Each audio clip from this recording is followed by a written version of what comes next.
Good morning my dear student. आज हम लोग मेटल कटिंग सब्जेक्ट में एक नया टॉपिक, नया लेक्चर सीरीज थर्ड को स्टार्ट करने वाले हैं, जिसमें हम लोग मेटल कटिंग से रिलेटेड जो इंट्रोडक्शन पार्ट के बाद नॉमेनक्लेचर ऑफ मेटल कटिंग पढ़ रहे थे, तो उसी से रिलेटेड टॉपिक को हम लोग आगे बढ़ाएंगे। जैसा कि लास्ट लेक्चर में हम लोगों ने डिफरेंट टाइप्स ऑफ फीड क्या होता है, डेप्थ ऑफ कट क्या होता है, इन सब चीज़ों के बारे में पढ़ा था।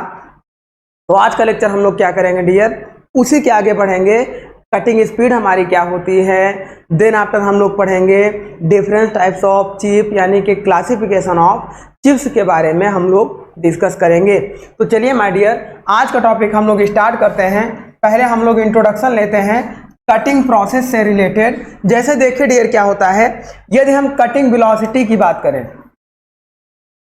कटिंग वेलोसिटी या इसी को हम लोग कटिंग स्पीड कहते हैं। कटिंग स्पीड की बात करें या इसी को हम लोग कहते हैं डियर कटिंग स्पीड। तो आप इसे अगर बात करें निकालने के लिए, तो ये हमारा क्या होता है डियर, जैसे देखिए सपोज करिए कि ये हमारा वर्क पीस है। अब इसके डायमीटर को रिड्यूस करना था, चाहे आप इस तरीके से टर्निंग कर सकते हैं जिसे ऑर्थोगोनल कहते हैं। अभी आगे बताएंगे ऑर्थोगोनल और ऑब्लिक कटिंग में डिफरेंस। चाहे आप इस तरीके से टेपर टर्निंग भी कर सकते हैं। तो दोनों केस में क्या है कि वर्कपीस n RPM से रोटेट कर रहा है। अब यहाँ जो टूल लगा है वो कुछ इस तरीके से आगे बढ़ रहा है। अब ये टूल आगे बढ़ रहा है। इस टूल की कटिंग वेलोसिटी अगर हमें निकालना हो, जिसे हम लोग VC कहते हैं या जिसे हम लोग CV भी कहते हैं, कटिंग वेलोसिटी। अब अगर इसे हमें निकालना हो डियर, तो ये हमारा क्या होता है, इस वर्कपीस की टोटल परिधि पाई होती है एंड वर्कपीस का डायमीटर d होता है एंड इस वर्कपीस का रोटेशन n होता है। तो इसे हम निकालते हैं पाई d n बाई 60 से निकालते हैं। ये फार्मूला आपको याद रखना है, क्योंकि डायरेक्ट कटिंग स्पीड आपसे पूछ लेता है और वर्कपीस का डायमीटर दिया होता है, रोटेशन ऑफ वर्कपीस दिया होता है मतलब RPM में, एंड आप पाई की वैल्यू आपको पता ही है 3.14 होता है। तो इस तरीके से आपको जब भी कटिंग स्पीड निकालना है तो VC बराबर या CV बराबर पाई d n अपॉन 60 होता है। और इसके यूनिट हमेशा याद रखना डियर, यूनिट mm पर सेकेंड में होता है। दैट मीन्स mm पर सेकेंड में होता है। अब अगर इसे मीटर पर मिनट में भी अगर हम कन्वर्ट करना चाहें, मीटर पर मिनट में कन्वर्ट करना चाहें, तो हम ये जानते हैं डियर कि पाई d n अपॉन ये 60 था इनटू, यदि mm को मीटर में कन्वर्ट करेंगे तो 1 अपॉन 1000 का मल्टीप्लाई करना होगा, तब ये mm किस में कन्वर्ट होगा, मीटर में कन्वर्ट होगा। इनटू देखिए 1 अपॉन सेकेंड था, सेकेंड को मिनट में कन्वर्ट करेंगे तो 1/60, यानी कि यहाँ से 1/60 का मतलब ऊपर 60 का मल्टीप्लाई करेंगे तब नीचे क्या होगा, मिनट में कन्वर्ट होगा। मतलब ये यूनिट आएगी मीटर पर मिनट में। तो 60 से 60 कैंसिल आउट हो जाएगा। देन कटिंग स्पीड आएगी pi d n upon 1000 metre per minute. तो इस तरीके से दो फार्मूले आपको याद रखने हैं कटिंग स्पीड के, कि हम किस स्पीड से कटिंग कर रहे हैं। देन हम लोग मशीन टाइम भी निकाल लेंगे, प्रीवियस लेक्चर में हमने आपको इससे रिलेटेड बताया था। तो अब ये हमारा हो गया डियर कटिंग स्पीड के लिए। अब इस कटिंग स्पीड पे देखिए कुछ इंपॉर्टेंट टर्म्स हमने लिख रखे हैं। देखिए इन टर्निंग ऑपरेशन, जब हम लोग टर्निंग ऑपरेशन कर रहे होंगे, टर्निंग का मतलब ये होता है कि वर्कपीस हमारा सिलेंड्रिकल होगा और टूल इस डायरेक्शन में आगे बढ़कर इसकी कटिंग करेगा। इसी को हम लोग टर्निंग ऑपरेशन बोलते हैं। अदरवाइज फ्लैट वर्कपीस होगा तो या तो वहाँ पे lathe, shaper, planer, slotting operation हमारे होंगे। तो ये हमारा हो गया in turning operation the speed of job का मतलब इस वर्कपीस की रोटेशन, इस वर्कपीस के रोटेशन रिड्यूस्ड टू 1/3 और 1/4, 1/3 या 1/4 of the job speed used in turning operation. तो अब देखो इस वर्कपीस की जितनी मैक्सिमम स्पीड हो सकती है टर्निंग के समय हम लोग क्या कर सकते हैं, 1/3 या 1/4 लेकर इस पर टर्निंग कर सकते हैं। नेक्स्ट क्या है, for circular section horizontal distance travelled by tool in one revolution of work piece is called feed. ये हमने लास्ट लेक्चर में भी बताया था कि वर्क पीस के एक रिवोल्यूशन में टूल द्वारा जितनी हॉरिजेंटल डिस्टेंस ट्रेवल की जाएगी उसी को हम लोग फीड कहते हैं। तो ये फीड से रिलेटेड हो गया। और रेक्टेंगुलर वर्क पीस के लिए हमने फीड बताया था, विड्थ ऑफ चिप या width of cut is called feed होता था। अब इसी से रिलेटेड डियर हम लोग आगे बढ़ेंगे कि अनकट चिप थिकनेस क्या होगी, कट चिप थिकनेस क्या होगा। देन हम लोग ये डिस्कस करेंगे uncut chip length, cut chip length, uncut chip width, cut chip width, ये सब चीज़ें हम लोग पढ़ेंगे। तो पहले हम लोग ये डिस्कस कर लेते हैं डियर कि हमारी चिप क्या होती है। पहला हम लोग ये डिस्कस कर लेते हैं कि हमारी चिप क्या होती है। देखिए ये जो मटेरियल इतना कट होता हुआ आगे बढ़ेगा तो ये जो बाहर जा रहा है इस मेटल से आगे स्लाइड होकर, देखिए ये क्या होगा, पहले इस तरीके से मेटल को स्लाइड करेगा, फिर ये मेटल ऐसे बाहर निकल जाएगा। तो ये जो बाहर जा रहा है डियर कटने के बाद, इसी को बोलते हैं चिप, इसी को बोलते हैं चिप। ये बाहर जाकर कुछ इस तरीके से ऐसे कर्ली भी होता जाता है, लेकिन अभी हम आपको समझाने के लिए एक फ्लैट चिप की बात कर रहे हैं। फ्लैट का मतलब इस तरीके की चिप आपको दिखा रहे हैं, ऐसी कर्ली चिप नहीं दिखा। चिप का मतलब वही होता है मेटल रिमूव होने के बाद जो स्क्रैप मटेरियल होता है उसी को चिप बोलते हैं। अब इस चिप के बारे में हम लोग डिस्कस करेंगे। देखिए हम लोग पढ़ेंगे uncut chip thickness and cut chip thickness क्या होती है, दोनों में रिलेशन क्या होता है। तो हम लोग जो डिस्कस करेंगे डियर वो हम लोग डिस्कस करेंगे uncut chip thickness and cut chip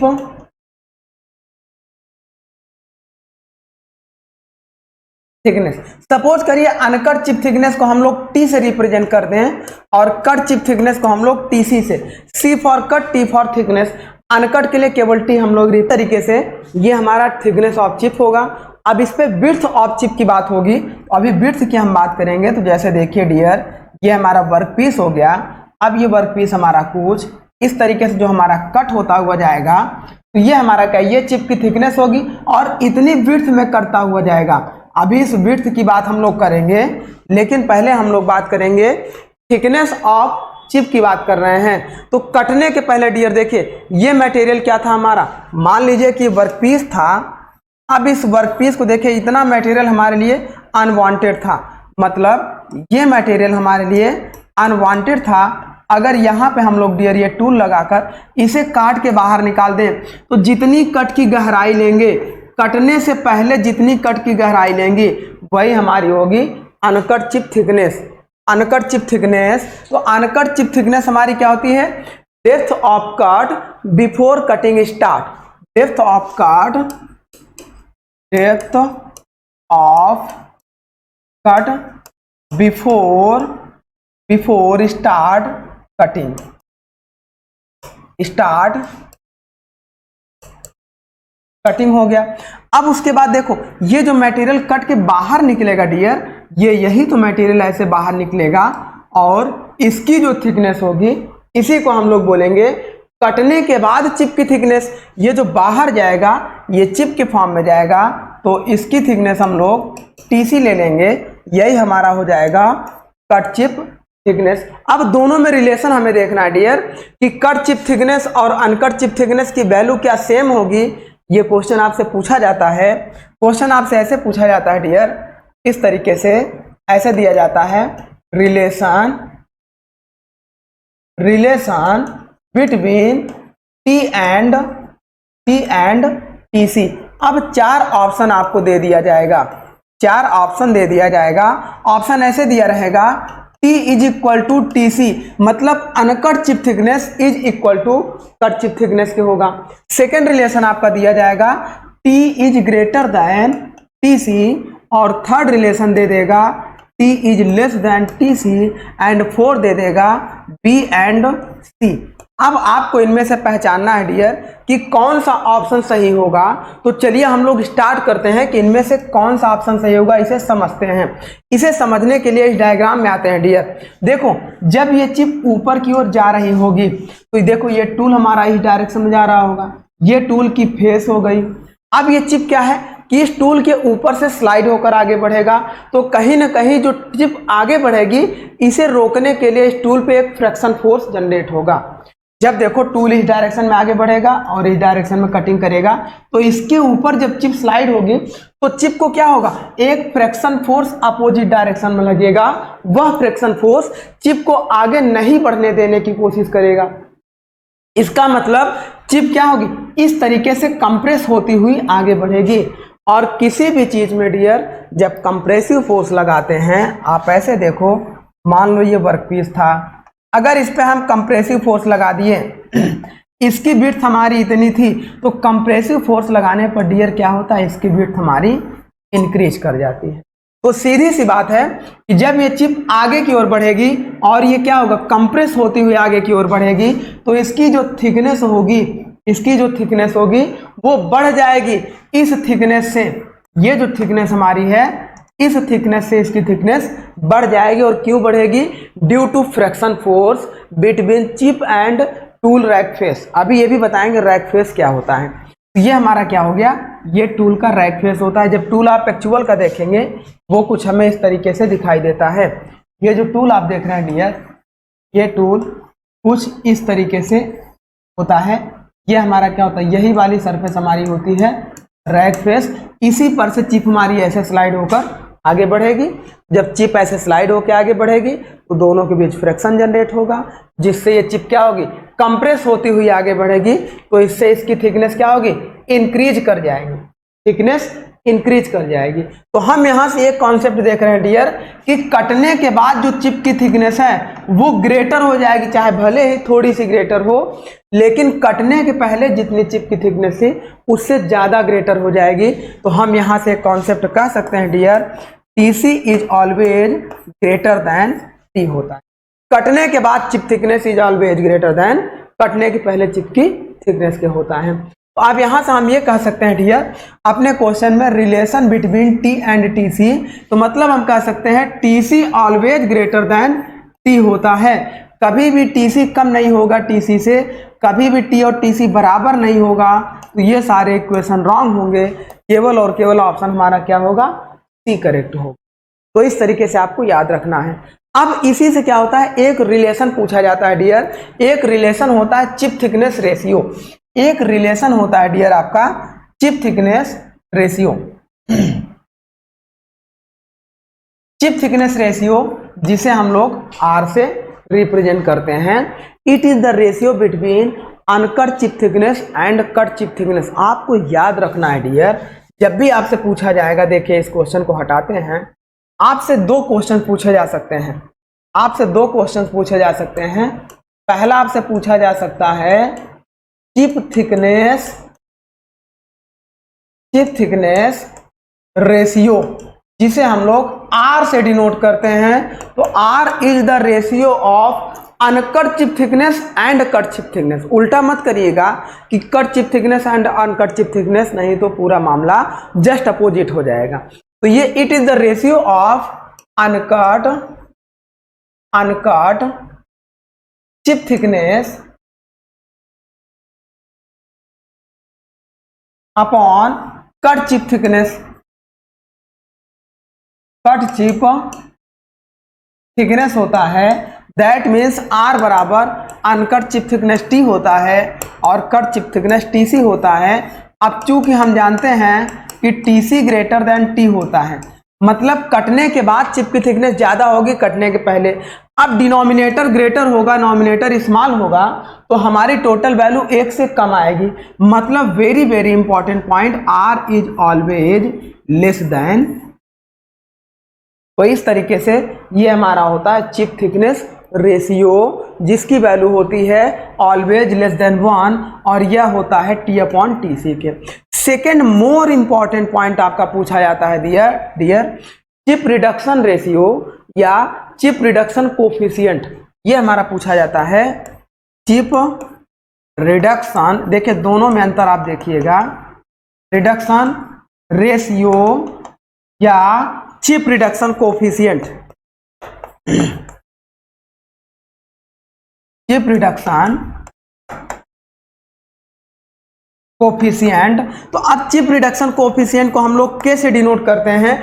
it is always inversely proportional to chip thickness ratio.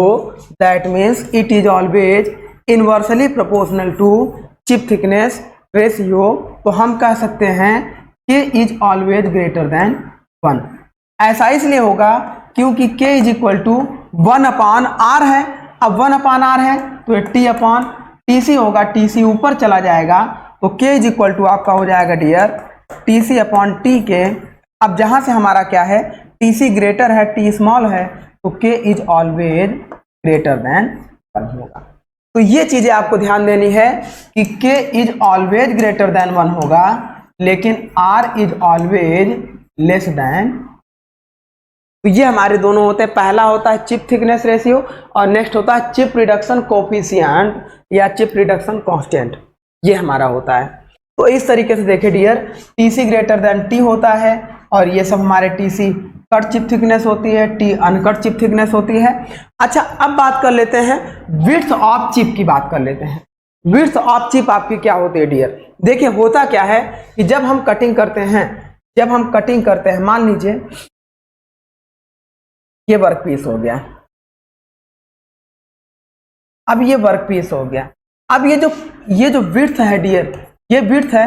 अब आगे जाके क्या होगा, ये इस तरीके से ऐसे ये कटिंग हो, यही हमारी क्या है विड्थ। ये विड्थ, ये चिप ऐसे निकलेगी और ऐसे स्पाइरल होती हुई आगे बढ़ेगी। इसकी थिकनेस तो इंक्रीज हो जाएगी। जब हम बात कर रहे थे, देखिए बात कर रहे थे डियर, ये मान लीजिए ये टूल हो गया। अब ये चिप इस तरीके से आगे बढ़ रही थी। अब इसकी चिप की थिकनेस तो इंक्रीज हो जा रही थी कटने के बाद, लेकिन इसकी विड्थ की अगर बात करेंगे डियर, इसकी विड्थ की बात करेंगे तो ये जो विड्थ होगा आपका चिप का, ये जो विड्थ होगा आपका चिप का, ये आपका क्या रहेगा, कांस्टेंट रहेगा। कांस्टेंट रहेगा विड्थ में। एक्चुअल में क्या होगा कि जितना विड्थ कटने के पहले था यही विड्थ कटती हुई आगे बढ़ेगी। वो थिकनेस अलग बात है कि कंप्रेस होती हुई आगे बढ़े, लेकिन कटने के पहले यदि इसकी विड्थ W हो और कटने के बाद इसकी विड्थ WC हो जाए, तो हम ये जानते हैं या ये ध्यान देंगे कि जितना कटने के पहले विड्थ होगा वही विड्थ कटने के बाद एक रोल बनता हुआ आगे बढ़ेगा। मतलब uncut chip width is always equal to cut chip width होता है। वो अलग बात है कि थोड़ा सा थर्मल कोफिशिएंट की वजह से कटने के बाद उसकी विड्थ बहुत माइनर इंक्रीज करेगी, लेकिन कोफिशिएंट ऑफ थर्मल एक्सपेंशन को हम लोग निगलेक्ट मानेंगे। यहाँ केवल हम लोग मेटल कटिंग की बात कर रहे हैं। तो इसका मतलब W is always is equal to WC के होता है। Cut chip width is always uncut chip width के होता है। तो ये हमारा क्या होता है डियर, जो WC होता है वो कट चिप विड्थ होता है, कटने के बाद चिप की चौड़ाई होती है, और W बराबर अनकट चिप विड्थ के होता है। और यहाँ से W is equal to WC के होता है। अच्छा, लेंथ ऑफ चिप की बात कर ले रहे हैं डियर, लेंथ ऑफ चिप की बात कर ले रहे हैं। चलिए लेंथ ऑफ चिप की बात कर ले रहे हैं। तो इसमें क्या होगा डियर, देखिए ये मान लीजिए कि ये वर्क पीस, आप इसको ऐसे मानिए ये वर्क पीस था। अब इस वर्क पीस में क्या होगा डियर, मान लीजिए ये हमारे लिए अनवांटेड मटेरियल था, इतना इसे हमें रिमूव करना था। अब यदि इसकी लंबाई L हो, इसकी लंबाई L हो, तो इस टोटल लंबाई को काट के निकाल देंगे, वही जो लंबाई निकलेगी वो हमारी चिप होगी। मान लीजिए कट के ये जो लंबाई हमारी निकली, ये जो लंबाई निकली, इस लेंथ को हम लोग मान लें कि LC। LC का मतलब हो जाएगा, देखिए L का मतलब हो गया अनकट चिप लेंथ और LC इज इक्वल टू हो गया कट चिप लेंथ। अब यहां से हमें यह देखना होगा डियर कि क्या L बराबर LC के है या L ग्रेटर देन LC होगा या LC ग्रेटर देन L होगा। तो ऐसे देखिए डियर, देखिए जब ये वर्कपीस कट होगा, ये जो चिप निकल के जा रही है, आप देखिए ये जो चिप निकल के जा रही है ये कहीं ना कहीं कंप्रेस होती हुई जा रही है। तो ये जो चिप थी जब ये आगे बढ़ेगी तो कंप्रेस होकर आगे बढ़ेगी, तो कंप्रेस होकर आगे बढ़ने में विड्थ उसकी थिकनेस बढ़ जाएगी और लेंथ डिक्रीज हो जाएगी। तो यहां से एक कॉन्सेप्ट आपको निकला होगा कि कटने के बाद जो चिप की लंबाई है ये due to compressive force compress हो जाएगी, मतलब कम हो जाएगी। यहां से L is always greater than LC क्या आपको मिल जाएगा, मतलब uncut chip length is always greater than cut chip length आपको यहां से मिलेगा। इस चीज को आपको ध्यान में रखना है। तो हमें यहां से क्या चीज मिला डियर, हमें अगर टी की बात करेंगे तो कटने के बाद चिप की थिकनेस क्या हो जाती है, बढ़ जाती है कटने के पहले चिप की थिकनेस से, यह हमें मिला। दूसरा हमें मिला कटने के पहले जो चिप की चौड़ाई होगी, विड्थ होगी, वो बराबर होगी कटने के बाद चिप की विड्थ के। थर्ड पॉइंट हमें मिला कटने के पहले चिप की लंबाई ग्रेटर होगी कटने के बाद चिप की। तो इतनी चीजें हमें यहां से मिल गई। अब आगे बढ़ते हैं डियर, आगे देखिए क्या होगा, relation between L, LC, T and T के बारे में हम लोग पढ़ने चल रहे हैं कि जैसे हम लोगों ने chip thickness ratio R is equal to T upon T से हम लोगों ने पढ़ा। अब यहां से LC और V के फॉर्म में भी हम लोग पढ़ लेते हैं। तो देखिए क्या होता है डियर, देखिए जब हम लोग relation between R, T, TC, L, LC, W and WC के बारे में पढ़ने चलते, तो उसके लिए हमारा क्या होगा डियर, एक डायग्राम से हम समझते हैं। यही डायग्राम कॉमन डायग्राम है। अब इस डायग्राम से हम लोग समझते हैं। मान लीजिए कि ये चिप हो गया।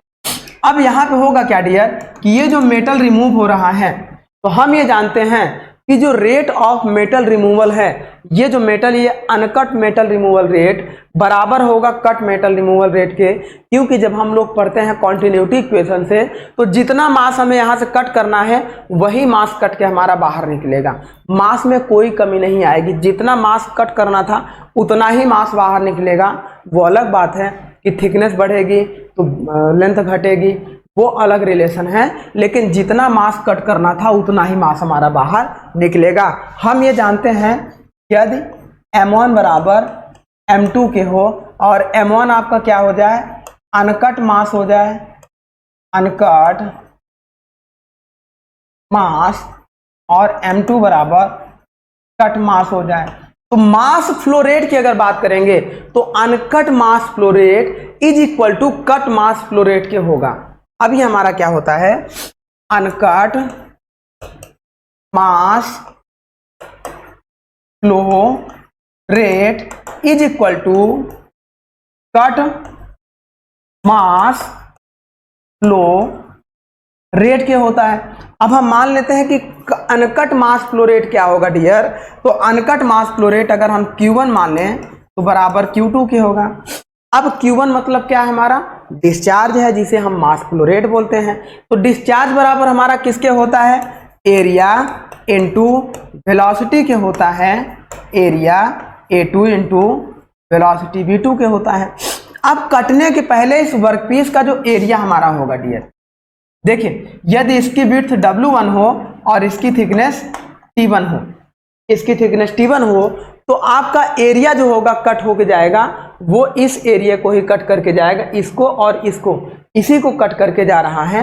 ये यही एरिया हमारा कट हो रहा है। तो ये एरिया जो कट होगा वो W इंटू T1 कटिंग होगी, और कटने के बाद जो जाएगा वो ये वाला एरिया बन जाएगा, वो W2 इंटू ये हमारा क्या हो गया, T2 हो गया। T2 का मतलब TC हो गया।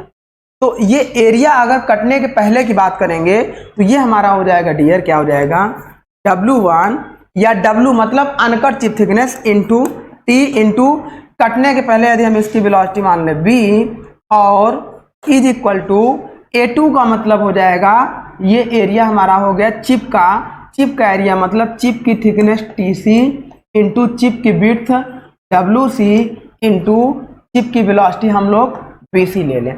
यदि VC बराबर चिप वेलोसिटी और V बराबर कटिंग वेलोसिटी हो जाए तो वहां से हमारा क्या हो जाएगा डियर, देखिए कटने के पहले चिप की विड्थ बराबर होगी कटने के बाद की चिप की विड्थ के, तो ये आपस में कैंसिल आउट हो जाएगा।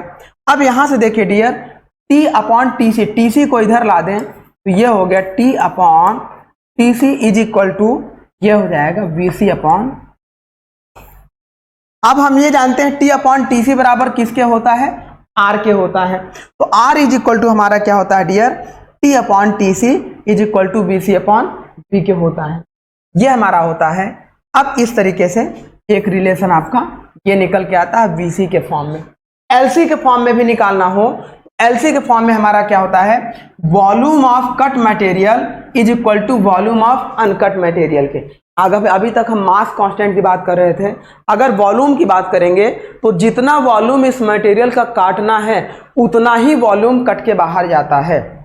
अगर हम लोग वॉल्यूम की बात करेंगे तो जितना वॉल्यूम इसका हमें काटना है उतना ही वॉल्यूम कट के बाहर जाता है, वॉल्यूम भी कांस्टेंट होता है। तो हम देख लेते हैं V is equal to V C, यदि V हमारा अनकट वॉल्यूम हो और VC बराबर कट वॉल्यूम हो तो ये हमारा कांस्टेंट होगा। अब अनकट वॉल्यूम अगर हमें निकालना हो तो इसका हमारा क्या हो जाएगा, length into width into thickness, total volume निकल जाएगा। तो अनकट वॉल्यूम के लिए कटने के पहले चिप की लेंथ इंटू कटने के पहले चिप की विड्थ B या W इंटू थिकनेस T बराबर कटने के बाद हमारा length LC, chip length LC and width BC and chip thickness TC। अब हम ये जानते हैं BC से BC कैंसिल आउट हो जाएगा, क्यों, क्योंकि विड्थ हमारी हमेशा कांस्टेंट होगी, कटने के पहले चिप की विड्थ जो होगी वो कटने के बाद चिप की विड्थ की होगी, तो ये कांस्टेंट होगा तो ये आपस में कैंसिल आउट हो जाएगा। मतलब यहाँ से देखो TC को अगर हम इधर कर दें तो T अपॉन ये हमारा हो जाएगा, ये हमारा हो जाएगा डियर T अपॉन TC। देखो ये TC इधर चला गया, ये LC इधर LC अपॉन L हो जाएगा। अब यहाँ से मोस्ट, अब ये बराबर R के होता है, तो एक मोस्ट इंपॉर्टेंट फार्मूला निकल के आता है dear, R is equal to, देखो T अपॉन TC के होता है, LC अपॉन L के होता है, BC अपॉन B के होता है। इस फार्मूले को वेरी वेरी इंपॉर्टेंट फार्मूला समझ के आपको ध्यान में रखना है, क्योंकि अक्सर तक इस फार्मूले से क्वेश्चंस आ जाता है, ये इसे आपको बिल्कुल भी ध्यान में रखना है। तो ये हमारा रिलेशन हो गया डियर चिप थिकनेस का।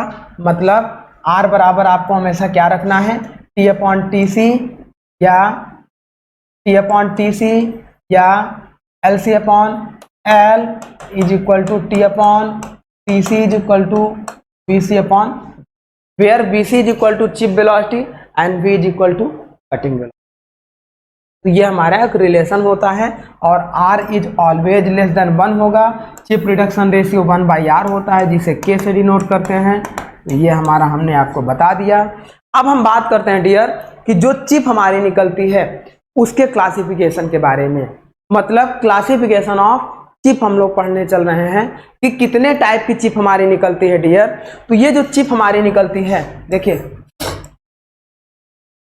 इस मेटल को रिड्यूस कर रहे हैं, कट कर रहे हैं, तो ये जो चिप बाहर जा रही हैं इसी चिप के क्लासिफिकेशन की बात कर रहे हैं। तो ये चिप बेसिकली डियर दो तरीके से होती है। पहला, या तो ये लगातार आगे जाकर ऐसे स्पाइरल होती चली जाए, और दूसरा या तो ये बीच पर से ऐसे टूटते हुए टुकड़ों में आगे बढ़े। यदि चिप हमारी लगातार स्पाइरल होती हुई आगे बढ़ेगी तो उसे बोलते हैं कॉन्टिन्यूअस चिप, और अगर बीच में ब्रेक होती हुई आगे बढ़े तो उसे डिसकॉन्टिन्यूअस चिप या सेगमेंटल चिप के नाम से, डिसकॉन्टिन्यूअस या सेगमेंटल चिप, ये कभी कभी सेगमेंटल चिप के नाम से ही क्वेश्चंस पुटअप कर लिया जाता है। तो कॉन्टिन्यूअस का मतलब चिप बिना ब्रेक हुए आगे बढ़े, और डिसकॉन्टिन्यूअस का मतलब चिप टूटती हुई आगे बढ़े। जैसे आप देखो छीलन से खीरे को छीलो, थोड़ा सा दबाव और बहुत तेजी से आप खींचोगे तो एक पतली सी चिप निकलेगी, लंबी सी पूरी, उसे बोलेंगे कॉन्टिन्यूअस चिप। अगर आप धीरे धीरे खींचते चलोगे तो वो टूट टूट कर आगे बढ़ेगा, तो इसका मतलब वो डिसकॉन्टिन्यूअस चिप। अब इसी के क्लासिफिकेशन की बात कर रहे हैं। तो अब बेसिकली हमारे पास मटेरियल दो तरीके का होता है, एक होता है आपका डक्टाइल मटेरियल और एक होता है आपका ब्रिटल मटेरियल। अब हम ये जानते हैं डियर कि डक्टाइल मटेरियल जल्दी टूटेगा नहीं, तो डक्टाइल मटेरियल में जो पॉसिबिलिटी ऑफ चिप होगा वो कॉन्टिन्यूअस चिप बनने की होगी, और ब्रिटल मटेरियल में जो पॉसिबिलिटी ऑफ चिप होगा वो कैसा होगा, डिसकॉन्टिन्यूअस चिप। ब्रिटल मतलब भंगुर पदार्थ, आप मिट्टी, सूखी मिट्टी ले लो और ऐसा आप छीलो तो वहाँ क्या पाउडर निकलने शुरू होंगे, लेकिन आप खीरे को ले लो और खींचो तो वहाँ क्या होगा, चिप निकलेगी। तो इस तरीके से डक्टाइल मटेरियल में पॉसिबिलिटी ऑफ चिप क्या होगी, कॉन्टिन्यूअस, और ब्रिटल मटेरियल में डिस्कॉन्टिन्यूअस। आप उन्हीं की स्टडी करेंगे। देखो डक्टाइल मटेरियल में जो हमारी चिप निकलेगी, कॉन्टिन्यूअस चिप को दो तरीके से हम लोग क्लासिफाइड करेंगे। एक होगा continuous chip without build up edge, और एक होगा continuous chip with build up edge. Same उसी तरीके से डिसकॉन्टिन्यूअस चिप हमारी होगी, एक इरेगुलर शेप एंड साइज में होगी और एक रेगुलर शेप एंड साइज में। रेगुलर शेप एंड साइज का मतलब इस तरीके से एक गुटके में टूटती चली जाए, इरेगुलर का मतलब कोई छोटा गुटका, कोई बड़ा गुटका, कोई इस तरीके से ऐसे टूटती चली। तो ये क्लासिफिकेशन आगे हम लोग देखने चल रहे हैं। अब इस पे देखिए डियर, ये जो चिप आगे बढ़ रही है, देखिए ये चिप आपकी क्या है, इस तरीके से टुकड़ों में टूटती हुई आगे बढ़ रही है, इसी को सेगमेंटल चिप या डिस्कॉन्टिन्यूअस। और ये चिप देखो लगातार इस तरीके से आगे बढ़ रही है बिना ब्रेक हुए, ये भी बिना ब्रेक हुए आगे बढ़ रही है। तो ये दोनों चिप हमारी क्या होती हैं, कॉन्टिन्यूअस चिप होती हैं। अभी आगे हम लोग पढ़ेंगे कि ये बिल्ड अप एज क्यों होगी और ये विदाउट बिल्ड अप एज क्यों। तो अब यहाँ से देखिए डियर क्या है, इसकी क्लासिफिकेशन की बात करने चल रहे हैं। Types of chip according to deformation. तो टाइप्स ऑफ चिप की बात करेंगे तो बेसिकली हम लोग 4 तरीके की चिप पढ़ने चल रहे हैं। पहला हम लोग पढ़ेंगे डियर फर्क। देखें हम लोग जो चिप की क्लासिफिकेशन की बात करेंगे वो हमारे 4 तरीके के होंगे, continuous chip, discontinuous chip, build up edge chip and unusual strain chip. इन्हीं चारों क्लासिफिकेशन को हम लोग डिस्कस करेंगे। और इसके पहले ये हमारे कुछ कंडीशंस हैं, जो चिप हमारी बनेगी वो किस पे डिपेंड करेगी। तो हमेशा ये ध्यान रखिएगा कि चिप वर्क मटेरियल पे डिपेंड करेगी। मटेरियल डक्टाइल होगा तो कॉन्टिन्यूअस, ब्रिटल या हार्ड होगा तो डिसकॉन्टिन्यूअस। मतलब चिप किस पे डिपेंड करेगी, वर्क मटेरियल पे, डक्टाइल या ब्रिटल प्रॉपर्टीज पे। सेकंड किस पे डिपेंड करेगी, आप खीरे को धीरे धीरे छीलोगे वो टूट टूट कर निकलेगा, और तेजी से छीलोगे तो एक पतली सी चिप कांस्टेंट निकलेगी। तो मतलब कटिंग स्पीड पर भी डिपेंड करेगी चिप। तो चिप किस पे डिपेंड करेगी, cutting tool geometry and cutting velocity and feed rate. Feed rate, depth of cut and cutting speed पे भी डिपेंड करेगा, comma types of cutting fluid and method of application पे भी डिपेंड करेगी। अगर हम कटिंग फ्लूइड यूज करेंगे तो वहाँ का टेम्परेचर कंट्रोल्ड होगा, तो वहाँ पर एक अच्छी चिप निकलेगी। कटिंग फ्लूइड अगर यूज नहीं करेंगे तो वहाँ टेम्परेचर ज़्यादा होगा। तो ये हमारा कटिंग फ्लूइड पर भी डिपेंड करेगा। ये हमारे कंडीशन होते हैं चिप के बनने के लिए, और इतने क्लासिफिकेशन के चिप हम लोगों को पढ़ना है। Continuous chip, discontinuous chip, build up edge chip, unusual strain chip. अब इसमें हम लोग क्या करेंगे डियर, 1 बाय 1 पढ़ेंगे। Favourable condition for continuous chip without build up edge. अभी बिल्ड अप एज हम लोग बताएंगे इसके जस्ट बाद। तो यहाँ क्या होगा डियर, देखिए ये वर्कपीस था और ये चिप थी। अब ये वर्कपीस था, ये चिप ऐसे निकलेगी। देखिए होगा क्या डियर, ये जो डेप्थ ऑफ कट है ये टी, अगर ज्यादा डेप्थ ऑफ कट को बढ़ाएंगे तो ये कॉन्टिन्यूअस चिप टूटना शुरू कर जाएगी, और ज्यादा फीड लेंगे। फीड का मतलब विड्थ ऑफ कट, या फीड का मतलब अगर सर्कुलर वर्कपीस के लिए तो ज्यादा कटिंग स्पीड। तो इसका मतलब क्या होगा डियर कि कटिंग मतलब फीड आपका अगर ज्यादा रख लेंगे और डेप्थ ऑफ कट आपका ज्यादा रख लेंगे तो ये हमारी जो कॉन्टिन्यूअस चिप है वो टूटना शुरू हो जाएगी। आप खीरे के एग्जांपल से ले लीजिए, आप खीरे को रखिए और पतली थोड़ा सा रखिए, छीलन को तेजी से खींचिए तो एक कॉन्टिन्यूअस चिप बनेगी। लेकिन आप बहुत ज्यादा दबा दीजिए और आप खींचिए तो क्या है, वो टूटना शुरू कर देगा। विड्थ भी ज्यादा ले लीजिए तो भी टूटना शुरू कर देगा। तो विड्थ का मतलब फीड और डेप्थ ऑफ कट का मतलब डेप्थ ऑफ कट। तो जितना डेप्थ ऑफ कट और फीड बढ़ाएंगे तो continuous chip will be converted discontinuous. इसका मतलब कॉन्टिन्यूअस चिप बनने के लिए फेवरेबल कंडीशन क्या होनी चाहिए, डेप्थ ऑफ कट लो होगा और फीड आपकी क्या होगी, लो होगी। तो ये हमारा डेप्थ ऑफ कट क्या होगा, लो होगा, और फीड आपकी क्या होगी, लो होगी। दूसरी बात, अब देखो अगर मटेरियल की बात करेंगे तो ब्रिटल मटेरियल में डक्टाइल चिप नहीं बनेगी। इसमें बनेगी ब्रिटल मटेरियल में कॉन्टिन्यूअस चिप नहीं बनेगी, केवल डक्टाइल मटेरियल में बनेगी। डक्टाइल मटेरियल में बनेगी। तो वर्क मटेरियल आपका क्या होना चाहिए, डक्टाइल होना चाहिए। अब कटिंग वेलोसिटी देखो, अगर हम खीरे का एग्जांपल लें, थोड़ी सी पतली चिप रखे हो, तेजी से खींचेंगे तो वहां पे एक कॉन्टिन्यूअस चिप बनने की पॉसिबिलिटी ज्यादा होगी। और उतना ही डेप्थ ऑफ कट लेके धीरे धीरे खींचेंगे तो क्या होगा, वह कॉन्टिन्यूअस चिप की बजाय डिसकॉन्टिन्यूअस चिप प्रोड्यूस करेगा। तो मतलब कटिंग स्पीड जितना हाई रखेंगे उतनी ज़्यादा हमें कॉन्टिन्यूअस चिप मिलेगी। तो कटिंग स्पीड हमेशा कॉन्टिन्यूअस चिप के लिए क्या रखेंगे, हाई रखेंगे। फिर तो हमने बता ही दिया कि लो रखेंगे। अब रैक एंगल की बात करेंगे, जब हम टूल नॉमेनक्लेचर अभी डिस्कस करेंगे तो रैक एंगल की बात करेंगे। रैक एंगल हमेशा क्या रखेंगे, पॉजिटिव एंड हाई रखेंगे। ये आपको याद रखना है कि पॉजिटिव रैक एंगल हम लोग बताएंगे कि एक नॉर्मल सरफेस से ये वाला जो एंगल होता है इसी को रैक एंगल बोलते हैं। तो इस रैक एंगल की वैल्यू जितना बढ़ा दें, मतलब टूल इतना कर देंगे तो ये रैक एंगल बढ़ गया। जितना रैक एंगल हाई रखेंगे उतना ही चिप आसानी से पास होगी, तो वो हमारा क्या होगा, कॉन्टिन्यूअस चिप बनेगा। अब बात करेंगे रैक एंगल हाई रखेंगे और कौन सा rack angle, positive rake angle. ये रैक एंगल तीन तरीके का होता है, पॉजिटिव होता है, जीरो होता है एंड नेगेटिव होता है। हम लोग नेक्स्ट लेक्चर में रैक एंगल पे ही क्लास शुरू करेंगे। तो ये हमारा हो गया एंड कटिंग। अब यहाँ पर हमारा क्या होगा, टूल की शार्प कटिंग एज होगी। अगर कटिंग एज, इस टूल की कटिंग एज डल होगी, डल का मतलब मोटा होगा, तो कॉन्टिन्यूअस चिप नहीं बनेगी। जितना शार्प कटिंग एज होगा उतनी कॉन्टिन्यूअस चिप बनेगी। तो हमेशा ध्यान रखना कि favourable condition for continuous chip के लिए क्या क्या होगा डियर, डक्टाइल मटेरियल होना चाहिए, feed and depth of cut low होना चाहिए और कटिंग स्पीड हाई होनी चाहिए। रैक एंगल पॉजिटिव होगा और लार्ज रैक एंगल होगा, कॉमा शार्प कटिंग एज होनी चाहिए।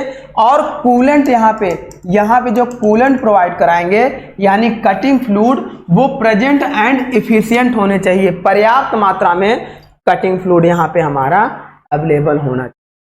अदरवाइज टेम्परेचर ज़्यादा जनरेट होगा तो वहाँ पे वो कन्वर्ट होने लगेगी डिसकॉन्टिन्यूअस में, ब्रेक होने लगेगी। जैसे सरसों की पेराई आप करते हैं जो लास्ट में चिप यानी खली निकलती है, अगर आप उसे पकड़ते जाइए तो वहाँ एक कॉन्टिन्यूअस चिप बनती जाती है। ज़्यादा टेम्परेचर होगा तो वो टूट टूट कर डिसकॉन्टिन्यूअस। तो ये हमारे सब एग्जाम्पल होते हैं कंटिन्यूअस। ये जो आपकी चिप जा रही है ये कॉन्टिन्यूअस चिप जा रही है विदाउट ब्रेक हुए।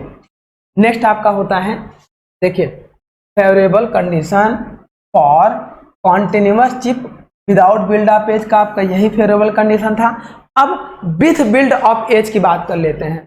अच्छा देखिए dear, with build off edge क्या होगा। मान लीजिए कि आपने वही सेम प्रोसेस रखा, मान लीजिए कि आपने सेम प्रोसेस वही रखा। अब आपने क्या कर दिया, इस डेप्थ ऑफ कट को इंक्रीज कर दिया और फीड को इंक्रीज कर दिया। अब इस टूल को ज्यादा फोर्स लगाना पड़ेगा इसे कट करने के लिए, तो ये जो चिप निकलेगी, क्योंकि मटेरियल डक्टाइल ही था, कटिंग स्पीड आपने क्या किया, देखो फीड और डेप्थ ऑफ कट आपने बढ़ा दिया। तो जितना फीड और डेप्थ ऑफ कट बढ़ाते हैं कटिंग फोर्स ज्यादा लगेगा, तो कटिंग वेलोसिटी आपकी क्या होगी, डिक्रीज हो जाए। अब उस केस में क्या होगा, जब ज्यादा कटिंग फोर्स लगेगा तो यहाँ पे जो टेम्परेचर या जो हीट होगी वो ज्यादा जनरेट होगी। हीट ज्यादा जनरेट होगी तो वो चिप को मेल्ट करेगी। और देखो ये जो चिप बाहर जा रही है, ये चिप बाहर जा रही है, तो चिप की कुछ मॉलिक्यूल्स मेल्ट होकर इस टूल के फेस के ऊपर कलेक्ट होने शुरू होंगे ड्रॉप की तरह। यहाँ इस टूल के रैक फेस पर ऐसे कलेक्ट होने शुरू होंगे ड्रॉप की तरह। ये जब बाहर टूल को आप बनाएंगे, देखो यहाँ पे देखो ये टूल के सरफेस पे इस तरीके से कलेक्ट होने शुरू होंगे। और ये जो कलेक्ट हो रहा है due to high force, high force मतलब कब लगेगा, जब डेप्थ ऑफ कट और फीड को बढ़ा देंगे तो वहां पे फोर्स ज्यादा लगेगा।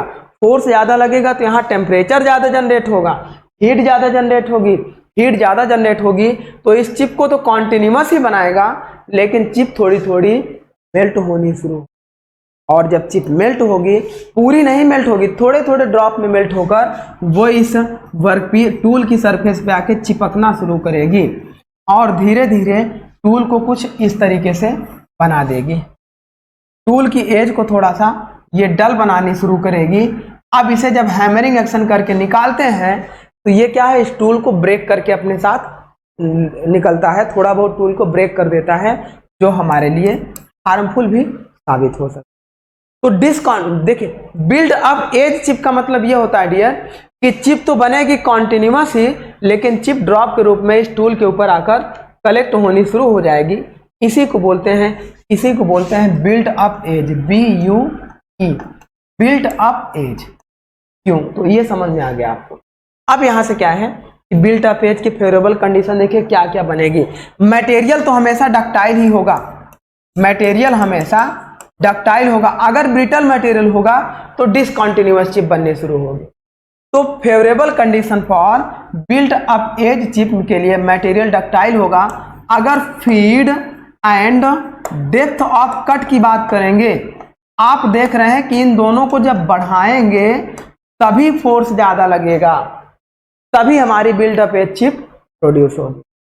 एंड अब आप ये देख रहे हैं कि यहाँ पे देखिए ये हमारा हो गया फीड और डेप्थ ऑफ कट बढ़ाएंगे तो ऑटोमेटिक जो कटिंग स्पीड है वो क्या हो जाएगी, डिक्रीज कर जाएगी, कटिंग स्पीड डिक्रीज कर जाएगी। अब फीड और डेप्थ ऑफ कट को बढ़ाएंगे तो ये जो टूल है इस टूल को हम लोग ऐसा बनाएंगे। टूल की स्ट्रेंथ देखो, इसमें कम स्ट्रेंथ है टूल की, तो टूल को हम लोग ऐसा बनाएंगे, इसका मतलब टूल हाई स्ट्रेंथ का है। और जब ऐसा बनाएंगे तो इसके बीच का एंगल कम हो गया, ऐसा था तो उसके बीच का एंगल ज्यादा था, यही एंगल आपका अल्फा था, यही एंगल आपका अल्फा था। तो इसका मतलब टूल की स्ट्रेंथ को बढ़ाने के लिए इस अल्फा की वैल्यू कम करना पड़ेगा। तो रैक एंगल आपको क्या यूज करना होगा, low positive rake angle use करना होगा। ये सब हमारी फेवरेबल कंडीशन है। देखिए favourable condition for build up edge chip, या इसको दूसरे नाम से जानते हैं continuous chip with build up edge, continuous chip with build up edge या बिल्ड अप एज चिप के नाम से जानते हैं। तो क्या क्या फेवरेबल कंडीशन होगा डियर, पहला तो ये होगा high feed and course feed, जिसे हम लोग बोलते हैं। फीड रेट ज्यादा रखेंगे, डेप्थ ऑफ कट भी हम लोग क्या रखेंगे, हाई रखेंगे, डेप्थ ऑफ कट भी हाई रखेंगे। और जो रैक एंगल होगा वो लो होगा, लो इसलिए होगा, देखिए ये टूल हो गया, अब ये हो गया रैक एंगल अल्फा। अगर हम इधर रखेंगे, इतना टूल बनाएंगे तो ये टूल कमजोर बन गया, लेकिन रैक एंगल बहुत ज्यादा हो गया। लेकिन यहां से लेंगे तो ये रैक एंगल इतना है, स्मॉल है, और ये टूल इतना स्ट्रेंथ आपकी हो। तो इसीलिए ज्यादा फोर्स जब यूज होगा, डेप्थ ऑफ कट ज्यादा लेंगे, फीड ज्यादा लेंगे, तो टूल की स्ट्रेंथ भी ज्यादा होनी चाहिए। तो इसलिए रैक एंगल को क्या रखते हैं, low rake angle and insufficient cooling. अगर पर्याप्त कूलिंग करते तो वहां पे टेम्परेचर ज्यादा जनरेट नहीं होता, तो चिप आपकी मेल्ट नहीं होती, और जब मेल्ट नहीं होती तो उस टूल के ऊपर कलेक्ट नहीं होती। तो इसीलिए यहाँ इनसफिशिएंट कूलिंग यानी कि पर्याप्त कूलिंग नहीं मिल पाती है, तब build up edge chip produce होती है। Size of build up edge in metal cutting increase with large uncut chip thickness and build up edge formation increase cutting force and decrease surface finish comma decrease tool life. इसका मतलब यह है dear कि देखो ये जो build up as बन रहा है, इस बिल्ड अप एज का साइज अगर बढ़ाना हो तो हम कट चिप थिकनेस को बढ़ा दें, यानी कि फीड रेट को जितना ज़्यादा बढ़ाएंगे उतना ज़्यादा टेम्परेचर यहाँ जनरेट होगा, तो ये क्या होगा, कटिंग एज बढ़ेगी। तो इस तरीके से हम लोग कहेंगे कि अगर हमें बिल्ड अप एज चिप को बढ़ाना है तो हम क्या करेंगे, फीड और कट विड्थ को बढ़ा देंगे। और जब फीड और कट विड्थ को बढ़ा देंगे तो ऑटोमेटिक टूल लाइफ आपकी क्या हो जाएगी, डिक्रीज हो जाएगी। ये जो टूल लाइफ है कम हो जाएगी, और टूल लाइफ भी कम होगी। साथ में ये जो मशीन्ड सरफेस है डियर, ये मशीनिंग के बाद की सरफेस फिनिश आपकी लो प्रोड्यूस होगी। तो हम यहाँ से कहेंगे कि बिल्ड अप एज चिप के लिए टूल लाइफ आपकी लो होगी, सरफेस फिनिश आपकी पुअर मिलेगी, और साथ में आप देखो डिक्रीज सरफेस फिनिश होगा एंड डिक्रीज टूल लाइफ होगा and increase cutting force. Cutting force आपको ज़्यादा लगाना पड़ेगा, कटिंग फोर्स बढ़ेगा। क्यों बढ़ेगा, क्योंकि depth of cut and feed आप इंक्रीज कर चुके हैं। ये हमारा हो गया। देखिए कटिंग वेलोसिटी आपकी ये क्या होगी, कटिंग वेलोसिटी आपकी डिक्रीज हो जाएगी। तो या तो क्या है, अकॉर्डिंग टू बुक्स अगर देखें तो लो कटिंग वेलोसिटी हम लोग लेते हैं या मीडियम कटिंग वेलोसिटी लेते हैं। लेकिन कॉन्टिन्यूअस चिप जब बन रही थी विदाउट बिल्डअप एज, तो वहां पे हाई कटिंग वेलोसिटी ले रहे थे।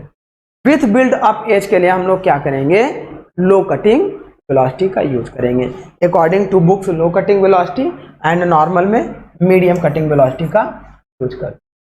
एंड देखो स्पीड हमारा क्या है, मीडियम लेंगे अकॉर्डिंग टू बुक्स, या हाई ले सकते हैं अकॉर्डिंग टू, मतलब अकॉर्डिंग टू बुक्स हाई लेते हैं और नॉर्मल केस में मीडियम लेते हैं।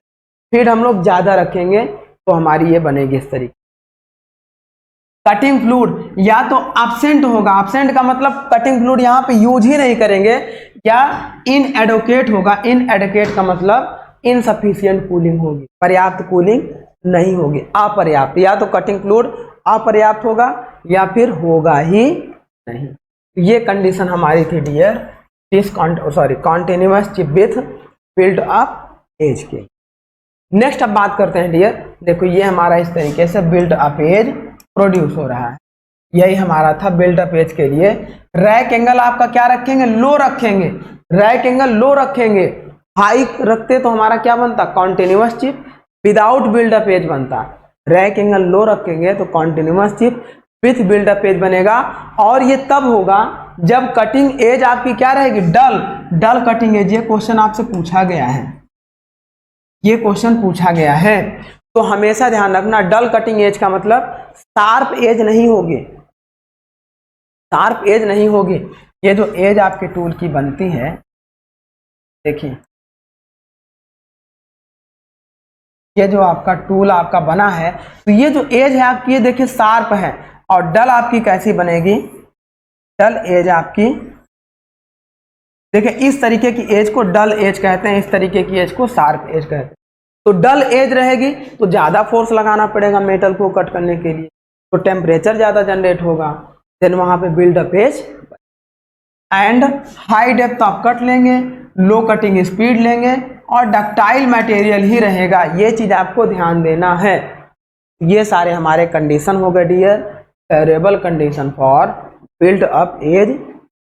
नेक्स्ट बात करते हैं, अब देखिए favourable condition for discontinuous chip. अब डिसकॉन्टिन्यूअस चिप दो तरीके की हमने आपको बताई थी। एक आपकी क्या होगी, रेगुलर शेप में, रेगुलर शेप, और एक आपका होगा इरेगुलर शेप। रेगुलर शेप जैसे ये आपकी बनती चली जा रही है, चिप तो टूटेगी लेकिन एक रेगुलर शेप में टूटती हुई जा रही है। और इरेगुलर शेप मतलब कहीं ज़्यादा टूटेगी, कहीं कम टूटेगी, कहीं पाउडर बन जाएगी, तो वो हमारा इरेगुलर शेप होता है। लेकिन दोनों के लिए सेम फेवरेबल कंडीशन यूज होगा। तो पहला तो ये ध्यान देने वाली बात है डियर, ये हमेशा मटेरियल आपका क्या होगा, ब्रिटल मटेरियल होगा, तभी डिसकॉन्टिन्यूअस चिप बनेगी। ब्रिटल मटेरियल होगा तभी डिसकॉन्टिन्यूअस चिप बनेगी। एंड अब देखो ब्रिटल मटेरियल में भी ये depth of cut and feed, high depth of cut and high feed rate आप यूज करेंगे। फीड रेट और डेप्थ ऑफ कट हाई रहेगा तब आपकी डिसकॉन्टिन्यूअस चिप बनेगी। एंड लो कटिंग स्पीड, देखो फीड और डेप्थ ऑफ कट जब हाई होगा तो कटिंग फोर्स बढ़ जाएगा, कटिंग फोर्स बढ़ेगा तो कटिंग स्पीड आपकी डिक्रीज। तो इस तरीके से फीड और डेप्थ ऑफ कट आप इसमें क्या लेंगे, हाई लेंगे, और कटिंग स्पीड आपकी लो हो जाएगी। तो ये हमारा होता है। और सरफेस फिनिश आपकी क्या होगी, लो सरफेस फिनिश। एक चीज आप ध्यान रखना डियर, जहां पे फीड और डेप्थ ऑफ कट हाई रखेंगे वहां सरफेस फिनिश हमेशा क्या होगी, लो या पुअर सरफेस फिनिश मिलेगी। मशीनिंग के बाद वाली सरफेस की बात हो रही है। और जहां पे फीड और डेप्थ ऑफ कट लो होगा वहां पे हाई सरफेस फिनिश अचीव होगी। ये हमारा होता है dear favourable condition for discontinuous.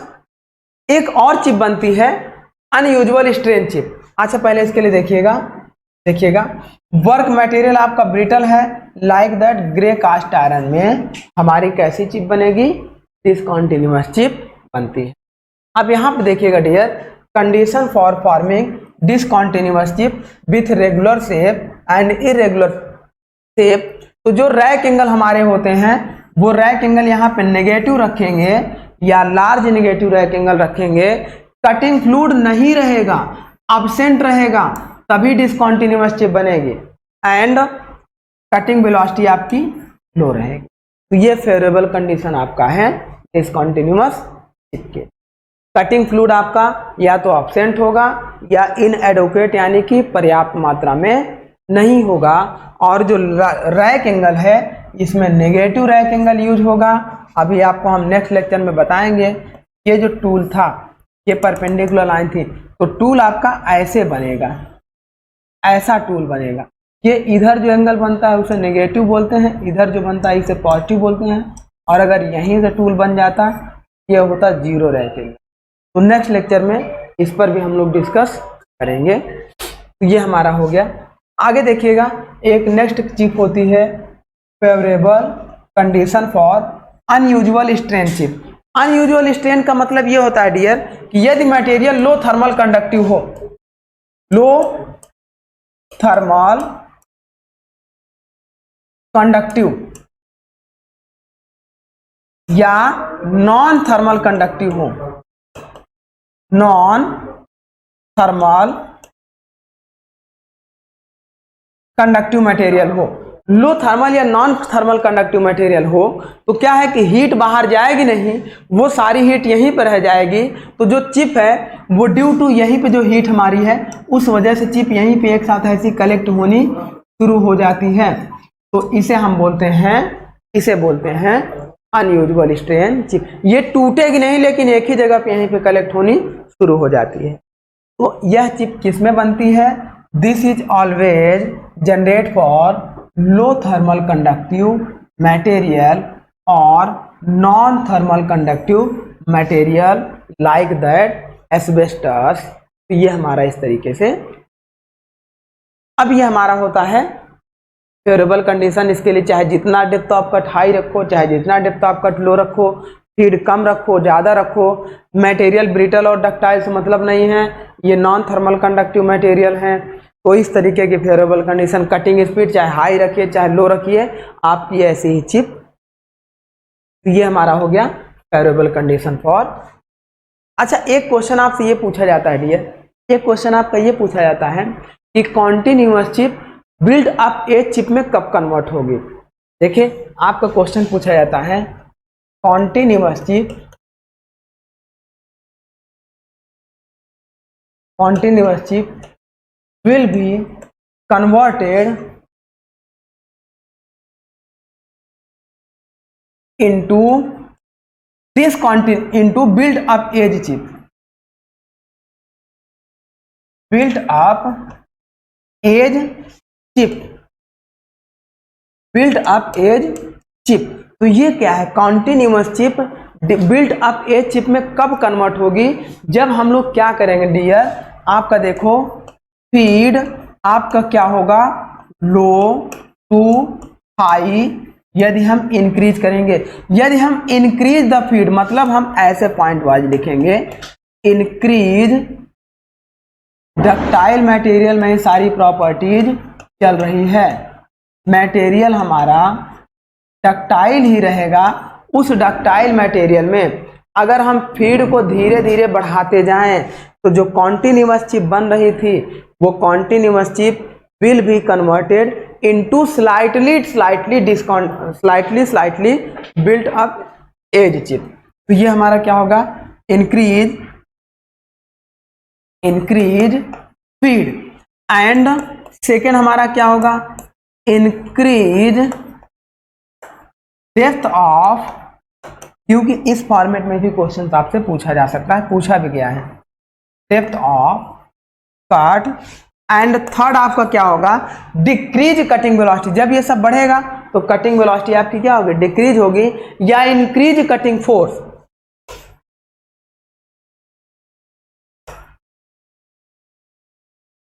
Increase cutting force and next आपका क्या होगा, रैक एंगल डिक्रीज होगा, पॉजिटिव रैक एंगल को डिक्रीज करेंगे, मतलब डिक्रीज रैक एंगल। तो रैक एंगल हमारा डिक्रीज होगा। ये हमारी कंडीशन है इसके लिए, मतलब कॉन्टिन्यूअस चिप जब धीरे धीरे कन्वर्ट होगी बिल्ड अप एज चिप में। तो ऐसे फॉर्मेट में भी क्वेश्चन आपका।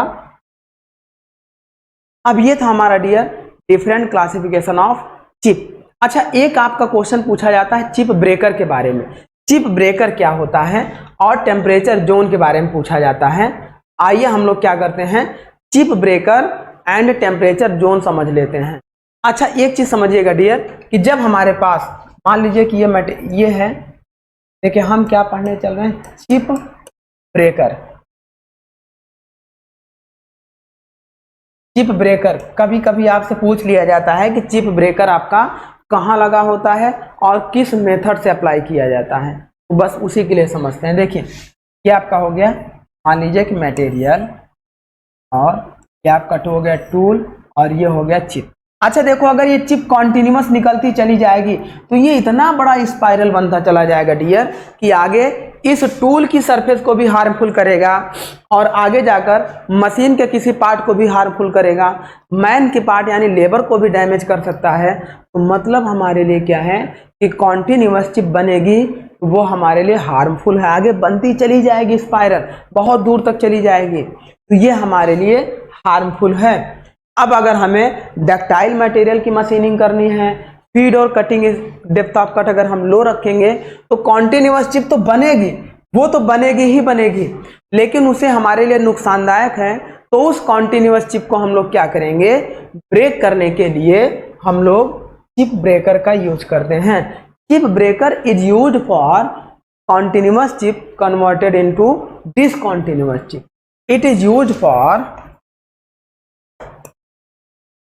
it is used for convert the continuous chip into discontinuous chip.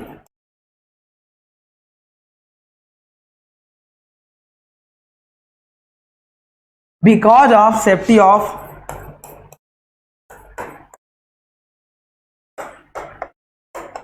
safety for machine and labour और मशीन की सेफ्टी के लिए हम लोग कॉन्टिन्यूअस चिप को डिसकॉन्टिन्यूअस चिप में कन्वर्ट करते हैं। और ये देखिए डियर क्या होता है, ये टूल होता है, इस टूल की फेस पर यहाँ पर एक रेक्टेंगुलर ऑब्जेक्ट इस तरीके से लगा देते हैं और इसे क्या करते हैं, ब्रेजिंग ऑपरेशन से, यही क्वेश्चन पूछा जाता है, by the use of brazing operation, जैसे सोल्डरिंग है वैसे ब्रेजिंग ऑपरेशन होता है। तो ब्रेजिंग ऑपरेशन से इसके ऊपर हम इसको अप्लाई कर देते हैं, परमानेंटली इस पे बिल्ड कर देते हैं। अब यहाँ पे क्या होगा डियर, ये आपका मटेरियल था, अब देखो ये जो चिप आपकी जाएगी, जब इससे चिप टकराएगी तो अचानक ऐसे मुड़ जाएगी और यहीं पे क्या हो जाएगी, ब्रेक हो जाएगी। अगली चिप जाएगी फिर यहीं पे मुड़ जाएगी और ब्रेक हो जाएगी। तो अचानक से अब यहीं पे चिप मुड़कर ब्रेक होने लगेगी। तो ये हमारा क्या, ये जो इक्विपमेंट यूज किया जा रहा है यही होता है चिप ब्रेकर। और ये टूल की ये जो फेस होती है, ये रैक फेस होती है जिस पर से चिप स्लाइड करती है।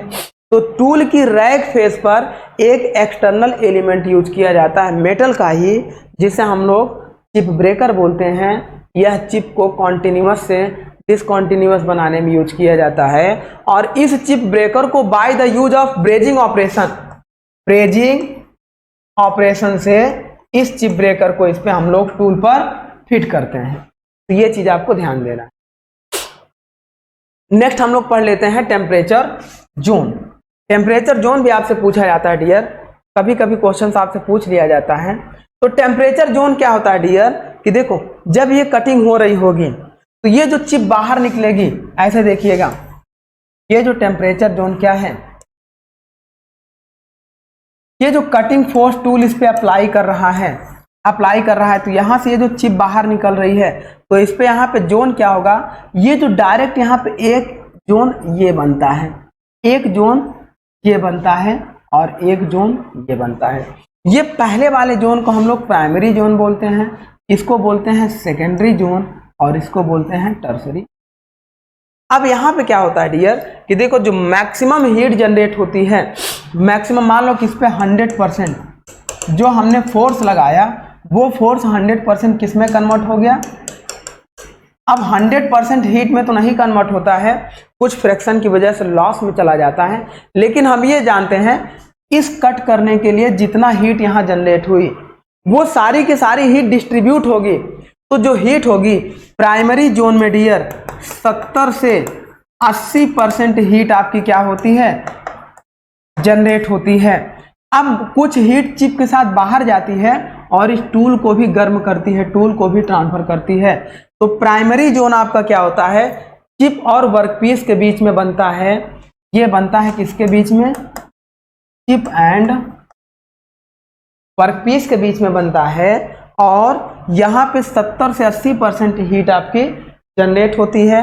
सेकेंडरी जोन में आपका क्या होता है, चिप और टूल के बीच में बनता है और यहाँ पे 20 से 30% हीट आपकी क्या होती है, जनरेट होती है। ये कहाँ बनता है, चिप एंड टूल, टूल की कौन सी, रैक फेस के बीच में बनता है, रैक फेस के बीच में बनता है। और टर्सरी जोन आपका जो होता है वो होता है 2 से 5% होता है, वो आपका यहाँ पे बनता है ड्यू टू रैक, ये फ्लैंक फेस और मशीन सरफेस ऑफ वर्कपीस के बीच में फ्रैक्शन की वजह से कुछ हीट यहाँ पे जनरेट होती है। तो 2 to 5% हीट जो हमारी जनरेट होती है ये कहाँ जनरेट होती है, फ्लैंक फेस ऑफ टूल। देखिए ये होता है tool, flank face and machined surface of workpiece, machined surface of workpiece, ये हमारा होता है डियर। अब इसमें देखो प्राइमरी जोन में 70 से 80% हीट, कभी कभी क्वेश्चन में अगर 60 से 80% भी दिया रहे तो भी आप इसे करेक्ट कर दीजिएगा, क्योंकि ये क्वेश्चन पूछा गया है 60 से 80% आपके ऑप्शन में दिया गया था। तो मिनिमम आपका 70 से 80 दिया जाता है, लेकिन अगर आपका 60 से 80 भी दिया रहे तो भी मैक्सिमम वाला ही प्राइमरी जोन में हीट जनरेट। सेकेंडरी जोन में 20 से 30% होता है, अगर आपका 15 से 20% भी दिया रहे तो भी आप इसे करेक्ट कर लीजिएगा। और टर्सरी जोन में 2 से 5% आपकी जनरेट होती है। तो ये आपका होता है हीट जोन, इसी को बोलते हैं टेम्परेचर जोन। ये हमारा होता है प्राइमरी जोन के लिए 70 से 80% किस पे बनेगा, चिप एंड वर्कपीस इंटरफेस के बीच में। ये भी पूछता है कि प्राइमरी जोन कहाँ बनता है, तो ये जो चिप निकल रही है, देखिए चिप यहाँ से निकल रही है और यहाँ पे वर्कपीस है, तो चिप और वर्कपीस के बीच में बनता है। और जो मैक्सिमम हीट यहाँ जनरेट होती है वो यहाँ पे क्या होती है, यहाँ पे जनरेट होती है। जहाँ पे शियर स्टार्ट होता है उससे 2 से 3 mm अवे, अवे मतलब दूर, जहाँ पे जस्ट शियर स्टार्ट होता है उससे 2 से 3 mm अवे, अवे मतलब दूर मैक्सिमम हीट जनरेट होती है। तो इस चीज को भी याद रखना है। और सेकेंडरी जोन में 20 से 30% जनरेट होती है और वह किस पे होती है, चिप एंड टूल इंटरफेस, और टूल कौन सा, रैक फेस के बीच में जनरेट होती है। और टर्सरी जोन में 2 से 5% हीट आपकी जनरेट होती है। ये आपका इस तरीके से यह होता है हीट जनरेशन प्रोसेस। अब friction at tool chip interface, जो आपका ये जो कटिंग हो रहा है डियर, देखिए ये जो चिप आपकी जा रही है तो इस टूल के ऊपर से फ्रिक्शन लगाती हुई जा रही है। तो friction at the tool chip interface, tool और चिप के बीच में जो फ्रिक्शन फोर्स लगता है can be reduced by increase the cutting speed. जितना कटिंग स्पीड इंक्रीज करेंगे चिप यहीं से मुड़ना शुरू हो जाएगी, और ज्यादा इंक्रीज करेंगे तो यहीं से मुड़ना शुरू हो जाएगी। तो चिप क्या है, फ्रिक्शन को कम करने के लिए कटिंग स्पीड को बढ़ाते हैं, कटिंग स्पीड बढ़ा देंगे फ्रिक्शन आपका डिक्रीज हो जाएगा। सेकेंड क्या है, इंक्रीज द रैक एंगल। ये देखिए ये क्या है, अब ये टूल था, अगर ऐसा टूल लगाएंगे तो ये यहां से चिप ऐसे जाएगी, फ्रिक्शन ज्यादा लगेगा। अगर टूल हम लोग ऐसा यूज करेंगे, देखें ये क्या है, रैक एंगल बढ़ गया, देखिए यहां से यहां तक कितना रैक एंगल हो गया। ऐसा टूल यूज करेंगे तो अब चिप आराम से ऐसे स्लाइड करेगी, तो फ्रैक्शन कम लगे। तो रैक एंगल को बढ़ाएंगे, वो भी कौन से रैक एंगल को, पॉजिटिव रैक एंगल को, पॉजिटिव रैक एंगल को बढ़ाएंगे तो हमारा क्या होगा, फ्रैक्शन कम हो जाएगा। And decrease the depth of cut, depth of cut को भी अगर हम कम करेंगे तो फ्रैक्शन हमारा चिप और टूल के बीच में डिक्रीज हो जाएगा। तो ये हमारा हो गया फ्रैक्शन से रिलेटेड। ये सारा रिलेशन हमने आपको बता ही दिया, इसको प्रूव करके भी हमने बता दिया, ये इंपॉर्टेंट रिलेशन होता है। अच्छा, एक टर्म आपसे ये पूछा जाता है, ये भी आपसे पूछा जाता है, कभी एक बार क्वेश्चन पूछा गया, एक बार क्या पूछा ही जाता है, पूछा गया 2-3 बार अलग अलग एग्जाम में पूछा गया है the correct sequence heat generated in the metal cutting is dissipated in different properties, decreasing magnitude या no cutting fluid are used. अब यहाँ पे जो मेटल कटिंग हो रही है, जो 100% हीट जनरेट होगी डियर, वो हीट कितना परसेंट किधर डिसिपिएट होगी, तो इसका जो करेक्ट सीक्वेंस होगा, सबसे ज्यादा हीट चिप के साथ जाती है, फिर कुछ हीट चिप किसको देती है, टूल को देती है, फिर उसके बाद कुछ हीट वर्कपीस डिसिपिएट करता है, और उसके बाद कुछ इन्वायरमेंट में चली जाती है। तो अगर इनका हीट डिसिपिएशन रेट की बात करेंगे तो मैक्सिमम हीट आपकी चिप डिसिपिएट करती है, उसके बाद टूल डिसिपिएट करता है, उससे कम वर्कपीस भी डिसिपिएट करता है, वर्कपीस भी ऐसे ही इधर हीट को डिसिपिएट करता है, और बाकी मैक्सिमम हीट चिप ले जाती है, कुछ हीट टूल अपने साथ ले जाता है। तो इसका करेक्ट सीक्वेंस आप लगाइएगा, चिप सबसे ग्रेटर होगा, उसके बाद टूल होगा, उसके बाद वर्कपीस होगा, और सबसे कम इन्वॉल्व। ये आपका क्या हो गया, हीट डिसिपिएशन प्रॉपर्टी। तो इस तरीके से डियर हम लोगों ने इसको डिस्कस किया। ये हमारा टेम्परेचर जोन था, हमने टेम्परेचर जोन भी आपको बताया, और हमने आपको ये भी बताया कि किस जोन में कितना होता है, ये रिलेशन भी हमने प्रूव करके आपको बताया। और इस रिलेशन से रिलेटेड अब हम लोग क्या करेंगे डियर, नेक्स्ट लेक्चर में आपको डिस्कस करेंगे कि difference types of cutting angle on single point cutting tool, मतलब हम लोग पढ़ेंगे क्लासिफिकेशन ऑफ एंगल के बारे में। तो आई होप आज का लेक्चर आपको अच्छे से समझ में आया होगा। इससे रिलेटेड ऑब्जेक्टिव क्वेश्चंस बनते हैं और ये इंपॉर्टेंट है, एग्जाम में आपके आते भी हैं और आए भी हैं। तो हम उम्मीद करेंगे कि आप इसको अच्छे से पढ़िएगा, प्रॉपर नोट्स बनाइएगा, और नेक्स्ट लेक्चर में हम लोग क्लासिफिकेशन ऑफ एंगल के बारे में डिस्कस करेंगे। तो चलिए माय डियर, आज का टॉपिक हम लोग यहीं पे एंड कर रहे हैं। Thank you my dear.